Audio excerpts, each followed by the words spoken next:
इतिहास के सबसे मशहूर किताबों में से एक। लेकिन क्या हो अगर ये कहा जाए कि इसका नाम ही एक बहुत बड़ी 2000 साल पुरानी गलतफहमी है। आइए इसी गुत्थी को सुलझाते हैं। देखिए, रिपब्लिक शब्द ये असल में एक बहुत ही अधूरा, कह सकते हैं कि एक भ्रामक ट्रांसलेशन है। इसका जो असली ग्रीक नाम था वो था पोलिटिया। और पोलिटिया का मतलब सिर्फ सरकार या शासन नहीं होता। इसका मतलब होता है किसी समाज का, किसी राज्य का पूरा जीने का तरीका, उसका संविधान, उसकी आत्मा। तो यहीं से पता चलता है कि ये किताब कितनी ज़्यादा गहरी और विशाल है। तो इसे सिर्फ एक पॉलिटिकल किताब मान लेना, ये तो बहुत बड़ी गलती होगी। सच तो ये है कि ये एक पूरी की पूरी सभ्यता का ब्लूप्रिंट है। एक ऐसा डिजाइन जिसमें पॉलिटिक्स तो है ही, साथ में नैतिकता, इकोनॉमिक्स, साइकोलॉजी, यहां तक कि कला, सब कुछ शामिल है। तो अब सवाल उठता है कि प्लेटो ने ये सब लिखा क्यों? अच्छा, एक काम करते हैं। प्लेटो को एक बहुत ही शानदार डॉक्टर की तरह देखते हैं। एक ऐसा डॉक्टर जो अपने समाज यानी एथेंस की नब्ज टटोल रहा था और उसकी जानलेवा बीमारियों को पहचान रहा था। और जब उसने बीमारियां पहचान लीं, तभी तो वो अपना इलाज यानी द रिपब्लिक तैयार कर पाया। तो पहली बीमारी, या यूं कहें कि पहला दुश्मन, वो था स्वार्थ। प्लेटो के ज़माने में सोफिस्ट नाम के कुछ विचारक थे जो यही सिखा रहे थे कि बस अपना देखो, अपने फायदे की सोचो। और इस सोच ने समाज को अंदर से तोड़ना शुरू कर दिया था। तो प्लेटो ने इसका इलाज क्या बताया? उन्होंने दिया ऑर्गेनिक थ्योरी का कॉन्सेप्ट, मतलब राज्य को एक जिंदा शरीर की तरह देखो और हर इंसान को उस शरीर का एक अंग, जिसका काम है पूरे शरीर की यानी पूरे समाज की सेवा करना। अब आते हैं दूसरे दुश्मन पर, अयोग्यता। उस समय एथेंस में जो डेमोक्रेसी थी, उसमें कई बार सरकारी पद लॉटरी से तय होते थे। सोचिए जरा, प्लेटो के लिए ये ऐसा था मानो किसी समुद्री जहाज का कंट्रोल आप यात्रियों के हाथ में दे दें जिन्हें जहाज चलाना ही नहीं आता। जाहिर है जहाज डूबेगा। तो इसका इलाज क्या था? प्लेटो ने कहा, शासन करना, गवर्नेंस, एक कला है, एक साइंस है, और इसके लिए हमें सबसे काबिल, सबसे ज्यादा ट्रेंड एक्सपर्ट्स यानी दार्शनिकों की जरूरत है। और फिर था तीसरा और शायद सबसे बड़ा दुश्मन, अमीर और गरीब के बीच की कभी न खत्म होने वाली जंग। ये एक ऐसी लड़ाई थी जो एथेंस को अंदर ही अंदर खाई जा रही थी।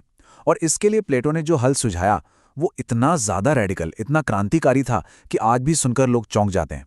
उनका कहना था कि जो लोग शासन करेंगे, जो रूलर्स होंगे, उनके पास ना तो कोई अपनी प्राइवेट प्रॉपर्टी होगी और ना ही अपना कोई परिवार। क्यों? ताकि वो सिर्फ और सिर्फ राज्य के बारे में सोचे, किसी और लालच में ना पड़े। तो ये थी वो तीन बड़ी बीमारियां। अब जब डायग्नोसिस हो गया तो इलाज की बारी थी। और प्लेटो का इलाज कोई छोटी मोटी दवा नहीं था।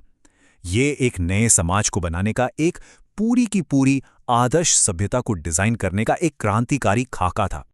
इस ब्लूप्रिंट को समझने के लिए हमें इसके 5 हिस्सों को देखना होगा, जो एक दूसरे से पूरी तरह जुड़े हुए हैं। ये कोई अलग अलग चैप्टर्स नहीं हैं, बल्कि एक ही सिस्टम के 5 आयाम हैं, जो नैतिकता से शुरू होकर राजनीति और इतिहास तक सब कुछ एक साथ बुनते हैं। तो ये आदर्श राज्य बनेगा कैसे? चलिए इसके स्टेप्स देखते हैं। सबसे पहले है नैतिक बुनियाद। सीधा सा हिसाब है, अन्याय करने वाले लोगों से न्याय वाला समाज नहीं बन सकता। दूसरा स्टेप है एक तरह का एजुकेशनल फैक्ट्री, जहां सालों की, बल्कि कहे कि जिंदगी भर के ट्रेनिंग के बाद ऐसे दार्शनिक राजा तैयार किए जाएंगे जो अपनी इच्छाओं से नहीं बल्कि ज्ञान और विवेक से शासन करेंगे।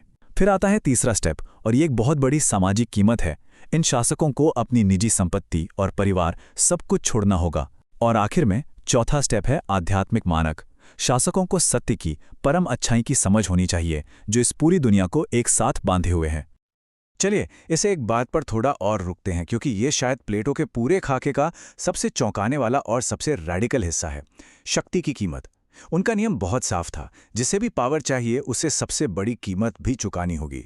जो गार्डियन क्लास है, जो शासक वर्ग है, उसे अपनी प्राइवेट प्रॉपर्टी और अपना परिवार दोनों को ही त्यागना होगा। मकसद, ताकि उनके मन में लालच या फिर भाई भतीजावाद का ख्याल तक ना आए।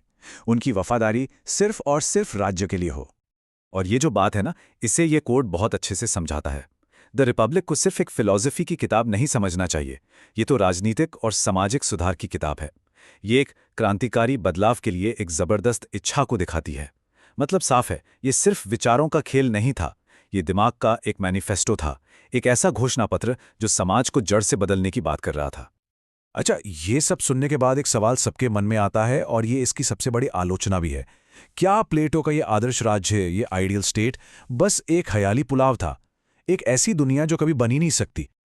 बहुत से लोग इसे बादलों में बना शहर या एक हवाई किला कहकर खारिज कर देते हैं, लेकिन सच्चाई ये है कि प्लेटो का ये जो विजन था, ये कोई कोरी कल्पना नहीं थी। हाँ, ये आदर्शवादी जरूर था, लेकिन इसकी नींव असल दुनिया पर, उस समय के ग्रीक राज्यों की असल समस्याओं के ऑब्जर्वेशन पर टिकी थी। और यहीं पर हमें इस किताब का असली मकसद समझ आता है। अर्नेस्ट बार्कर का ये कोट इसे खूबसूरती से बताता है। ये बादलों में एक शहर जैसा है जो शायद थोड़ी देर के लिए ही टिके और फिर अंधेरे में खो जाए, लेकिन इसे बनाया ही इसलिए गया है ताकि ये असल जिंदगी को, असल राजनीति को प्रभावित कर सके। मतलब ये कोई नक्शा नहीं था जिसे हूबहू कॉपी करना था। ये तो एक ध्रुव तारे की तरह था, एक स्टैंडर्ड जो हमेशा सही दिशा दिखाने का काम करे। तो आखिर में हम कह सकते हैं कि द रिपब्लिक की विरासत बहुत विशाल है, इसे झुठलाया नहीं जा सकता। जैसा कि राल्फ वॉल्डो एमर्सन ने कहा था, प्लेटो ही दर्शन है और दर्शन ही प्लेटो है। ये किताब पश्चिमी दुनिया की सोच की बुनियाद में है और आज भी ये हम सब के लिए एक बहुत बड़ा सवाल छोड़ जाती है कि क्या एक आदर्श, एक परफेक्ट समाज का सपना देखना, भले ही वो सपना कभी पूरी तरह सच ना हो पाए, क्या वो हमें आज एक बेहतर दुनिया बनाने के लिए प्रेरित नहीं करता? सोचिएगा जरूर।